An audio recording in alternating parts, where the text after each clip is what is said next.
नमस्कार दोस्तों, स्वागत है आप सभी का एक बार फिर से ट्वेल्थ एग्जाम टारगेट में। दोस्तों आज हम देखेंगे कक्षा 12वीं के लिए भौतिक विज्ञान का यह तीसरा वीडियो यानी चैप्टर 3 विद्युत धारा को यानी इलेक्ट्रिसिटी करंट का। यह मेरा काफ़ी ही अधिक प्रश्न लेकर आए हैं जिसमें हम कुछ वीवीआई और मोस्ट इम्पोर्टेंट वीवीआई को भी देखेंगे।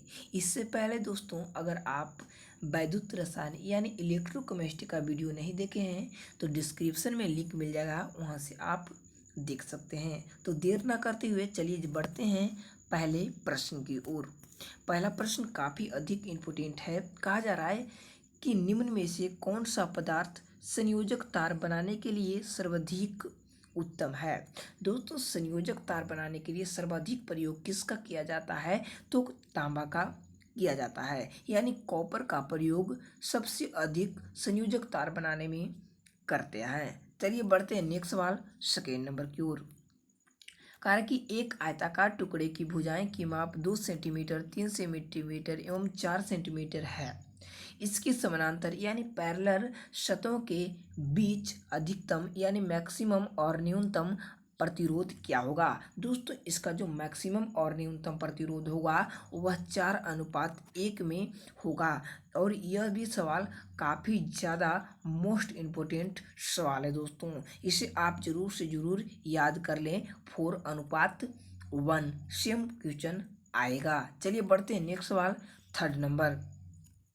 थर्ड में कहा था कि फ्यूज तार किस पदार्थ से निर्मित होती है। दोस्तों फ्यूज तार जो है वह तांबा यानी कॉपर से निर्मित होती है फ्यूज तार। चलिए बढ़ते हैं नेक्स्ट सवाल 4 नंबर की ओर। 4 नंबर एक न्यूमेरिकल पार्ट क्वेश्चन है जो आपको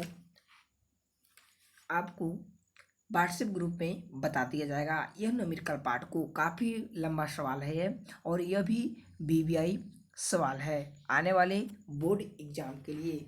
तो चलिए दोस्तों बढ़ जाते हैं अगले प्रश्न की ओर, 5 नंबर की ओर। कह रहा है कि 5 में 3 प्रतिरोधक जिनमें से प्रत्येक का प्रतिरोध R भिन्न भिन्न तरीकों से संयोजित किए गए हैं, इनमें से कौन प्राप्त नहीं हो सकता। दोस्तों इनमें से कौन प्राप्त नहीं हो सकता, तो यह 2R/4 जो है वो बिल्कुल भी प्राप्त नहीं हो सकता, यानी 5 का बी ऑप्शन बिल्कुल ही करेक्ट हो जाएगा। चलिए बढ़ते आगे और देखते हैं 6 नंबर सवाल को। एक 10 ओम की तार लंबाई को खींचकर तिगुना लंबा कर दिया जाता है। यहाँ पर तिगुना होना चाहिए, ठीक है। तिगुना लंबा कर दिया जाता है, तार का नया प्रतिरोध कितना हो जाएगा। दोस्तों एक 10 ओम का प्रतिरोध है और उसके खींचकर तिगुना गुना कर दिया तो नया प्रतिरोध क्या होगा, तो नया प्रतिरोध 90 ओम के बराबर हो जाएगा। यानी 90 ओम के बराबर अगर तिगुना कर दिया जाए तब हो जाएगा। चलिए आगे देखते हैं 7 नंबर सवाल। इससे पहले दोस्तों अगर आप ट्वेल्थ एग्जाम टारगेट को सब्सक्राइब नहीं किए हो तो इस चैनल को सब्सक्राइब कर लें और बेल आइकन को भी प्रेस कर दें ताकि आप तक लेटेस्ट वीडियो का नोटिफिकेशन मिलता रहे। कहा जा रहा है कि एक 220 वोल्ट 100 वाट 1000 वाट बल्ब को 110 वोल्ट, यहाँ पे 100 वाट रहना चाहिए, 100 वाट का बल्ब तथा 100 वोल्ट स्रोत से जोड़ा जाता है। बल्ब के द्वारा खपत की गई शक्ति क्या होगी। जब इसे 100 वोल्ट 110 वोल्ट के द्वारा जोड़ा जाता है तब खपत कितना होगा, तब जो इसकी खपत मात्रा होगा दोस्तों वह 250 वाट होगा, यानी सी ऑप्शन बिल्कुल ही करेक्ट हो जाएगा। यहाँ पे 100 वाट होगा, ठीक है। आगे देखते हैं नेक्स्ट सवाल 8 नंबर। 8 नंबर काफ़ी महत्वपूर्ण सवाल है, ज़्यादा से ज़्यादा इसे आप फोकस करें। किरचॉफ का प्रथम नियम यानी E बराबर 0 एवं द्वितीय नियम IR बराबर E तब पर क्या आधारित है, यानी किरचॉफ का प्रथम नियम किस सिद्धांत पर आधारित है तथा द्वितीय नियम किस सिद्धांत पर आधारित है। तो दोस्तों किरचॉफ का जो प्रथम नियम होता है आवेश के संरक्षण के सिद्धांत पर आधारित होता है, जबकि द्वितीय नियम ऊर्जा के संरक्षण के सिद्धांत पर आधारित होता है, जो आपको डी ऑप्शन में बिल्कुल ही करेक्ट दिख रहा है। आवेश संरक्षण एवं ऊर्जा संरक्षण के सिद्धांत पर कार्य करता है किरचॉफ का प्रथम और सेकेंड लॉ। आगे देखते हैं नेक्स्ट सवाल 9 नंबर। कार्य की तापक्रम बढ़ने पर यदि प्रतिरोध घटता है तो वह, दोस्तों अगर यदि तापक्रम यानी टेम्परेचर बढ़ने पर यदि रेजिस्टेंस का मान घट जाता है तो वह क्या है, तो वह एक अर्धचालक है, यानी वह एक सेमी कंडक्टर होता है। दोस्तों अगर आप हमारे बारे में विशेष जानकारी लेना चाहते हैं तो हमारे वेबसाइट techkishore.com पर जाकर देख सकते हैं, ठीक है। techkishore.com डिस्क्रिप्शन में भी लिंक मिल जाएगा, वहाँ से आप लोग विशेष जानकारी ले सकते हैं। चलिए बढ़ते हैं नेक्स्ट सवाल 10 नंबर। कार्य की चित्र में एक की विभव 10 वोल्ट है, पृथ्वी पर प्रवाहित धारा होगी। दोस्तों अगर चित्र में 10 वोल्ट है तो पृथ्वी पर धारा का मान कितना होगा, यानी आई बराबर क्या हो जाएगा, तो आई बराबर भी 10 एम्पियर ही होगा, यानी 10 का ए ऑप्शन बिल्कुल सही हो जाएगा 10 एम्पियर। चलिए बढ़ते हैं नेक्स्ट सवाल 11 नंबर। 11 नंबर को आप लोग जरूर से जरूर इसका आप बताइएगा। इसमें पूछा जा रहा है पावर वाला फॉर्मूला आप लोग को हम पहले ही बता चुके हैं आप लोग को लाइट के सवाल में, इससे आप आसानी से निकाल सकते हैं। तो चलिए देखते हैं नेक्स्ट सवाल 12 नंबर।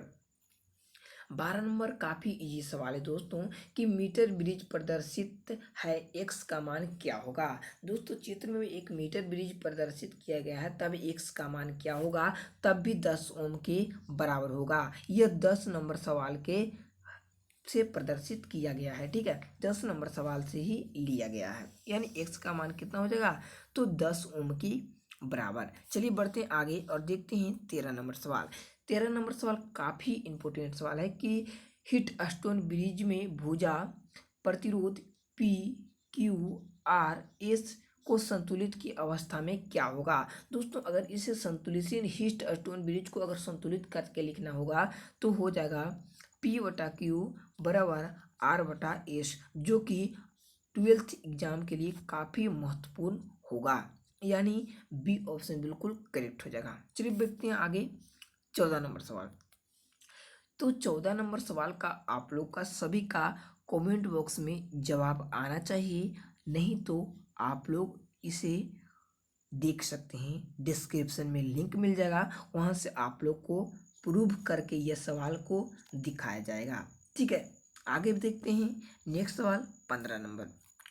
15 में कहा जा रहा है कि आपको एक ओम का 3 प्रतिरोध दिया जाता है। मान लीजिए 1 ओम और 1 ओम का 3 प्रतिरोध दिया जाता है, इनके संयोजन में न्यूनतम प्रतिरोध प्राप्त किए जाते हैं। दोस्तों इनके संयोजन से जब न्यूनतम प्रतिरोध प्राप्त किया जाता है तो कितना किया जाएगा, तो 1/3 प्राप्त किया जाता है, जो कि एक न्यूनतम मान होता है। आगे देखते हैं नेक्स्ट सवाल 16 नंबर।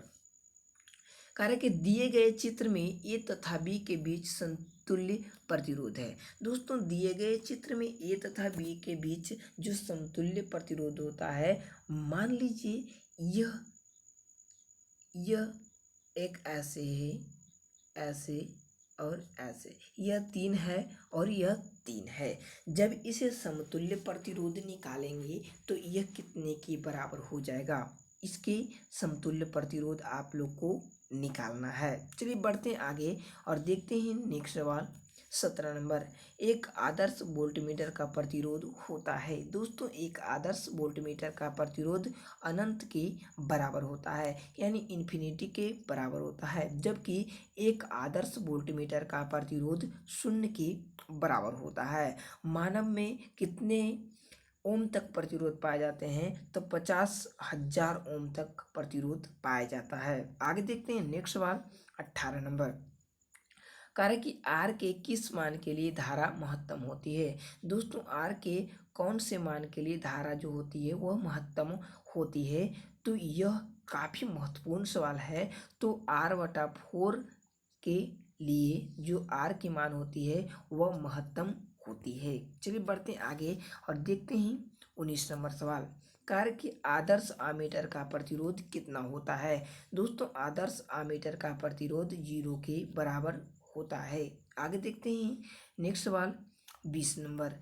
20 में कह रहा है कि एक प्रतिरोधक का प्रतिरोध R है, यह चर प्रतिरोध की श्रेणी में, ये कैसा?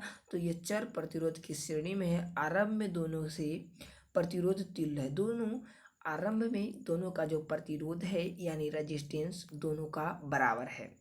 आरंभिक कुल प्रतिरोध क्या होगा? तब पूछा जा रहा है कि आरंभिक जो होगा वह कुल प्रतिरोध क्या होगा?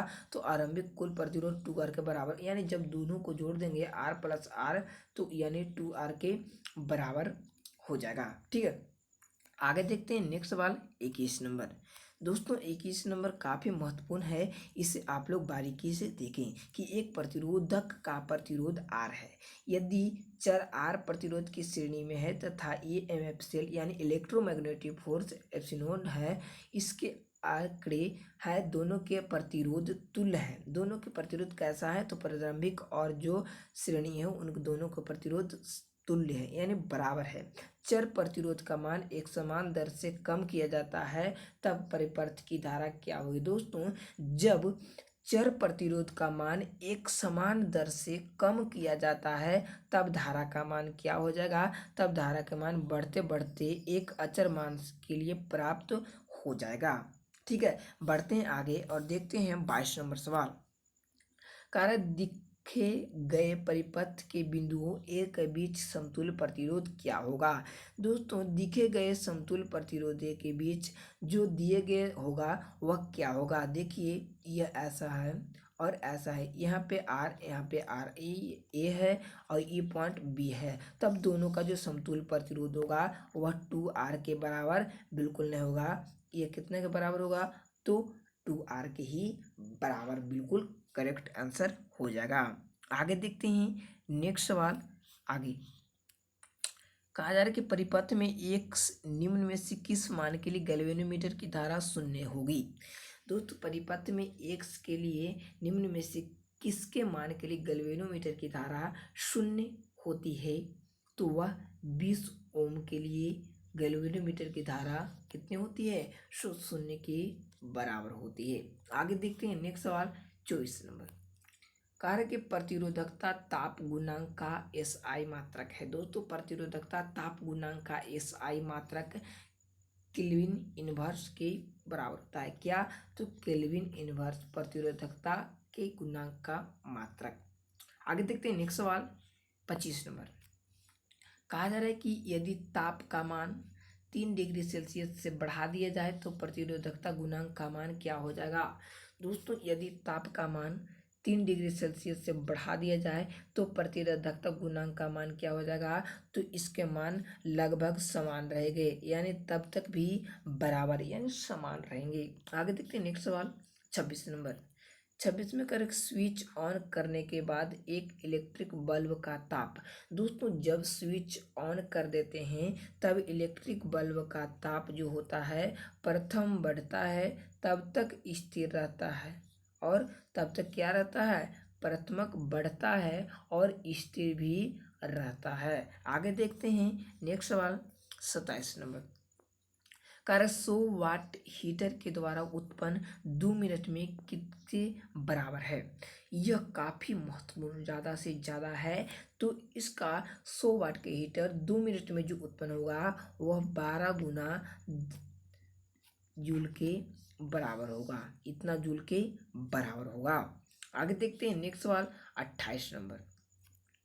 कार्य की इतना हीटर और इतना वोल्ट से चिन्हित किया जाता है तब उसका रेजिस्टेंस क्या होगा? इसे भी न्यूमेरिकल पार्ट है, तब इसका रेजिस्टेंस का मान निकालना है। तो आप लोग इसका आंसर कमेंट बॉक्स में बताइएगा। आगे देखते हैं नेक्स्ट सवाल 29 नंबर। 29 नंबर का सवाल भी आप लोग को कमेंट बॉक्स में जरूर से जरूर बताना है। आगे देखते हैं नेक्स्ट सवाल 30 नंबर। तीसरा नंबर कह रहा है कि दिए गए परिपथ की धारा क्या होगी। दोस्तों यहाँ पे चित्र बहुत बड़ा था इसलिए यहाँ पे शो नहीं किया गया है, मगर आपको इसका पूरा इसका मिल जाएगा, मतलब डिटेल आपको कमेंट बॉक्स में, ठीक है। नेक्स्ट सवाल देखते हैं 31 नंबर, और यह आज का अंतिम सवाल भी है, तो इसका भी आंसर आप लोग कमेंट बॉक्स में बता दीजिएगा ताकि हमें भी लगे कि आप लोग तैयारी भी कर रहे हैं। तो दोस्तों आज बस इतना ही, और मिलते हैं नेक्स्ट वीडियो में। और नेक्स्ट वीडियो में हम जानेंगे वैद्युत रसायन या किसका, जीव विज्ञान का तीसरा चैप्टर की।